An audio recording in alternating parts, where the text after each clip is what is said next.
అన్యాసేయో మా తమ్ముడు మా ఇంటికి వచ్చాడు. వచ్చినప్పుడు ఏమైనా తినడానికి తాగడానికి ఇస్తే అస్సలు తీసుకోడు. నువ్వే తినవమ్మా ఫస్ట్ అని అంటాడు. సరేలేండి, మా తమ్ముడు ఏం తెచ్చాడు చూద్దాం రండి. ఈ 2 కవర్స్లలో ఏమున్నాయో తెలుసా మీకు? ఆల్రెడీ మీరు చూసేశారు కదా. అవునండి, రొయ్యలున్నాయి. ఒక దాంట్లో ఒకటి రొయ్యలు పెట్టి మరి మా పిన్ని ఇలా ప్యాక్ చేసి పంపించింది నా కోసం. అండ్ చూడండి ఎంత శుభ్రంగా వలిచి క్లీన్ చేసి మరి పంపించిందో. ఇలా కాకుండా నార్మల్గా పంపించుంటేనా ఇది క్లీన్ చేయడానికి నాకు 2 అవర్స్ పైనే పెట్టేది. యాక్చువల్గా చేపలు అండ్ రొయ్యలు ఇది చేయాలంటే నాకు చాలా కష్టమైన పని, అందుకే అంత టైం తీసుకుంటాను. అండ్ చూసారు ఎంత ఫ్రెష్గా ఉన్నాయి, రొయ్యలు మాత్రం చాలా ఫ్రెష్గా ఉన్నాయి.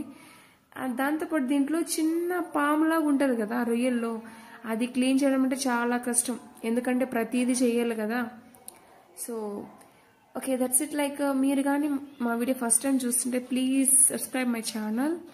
ఈరోజైతే నేను మా ఇంట్లో రొయ్యల్ ఫ్రై అండ్ రొయ్యల కూర అయితే చేసేస్తా. అండ్ దీంతో పాటు మా తమ్ముడు అక్క కోసం గులాబ్ జామున్ కూడా తెచ్చాడు. That's it. Thank you for watching. Bye.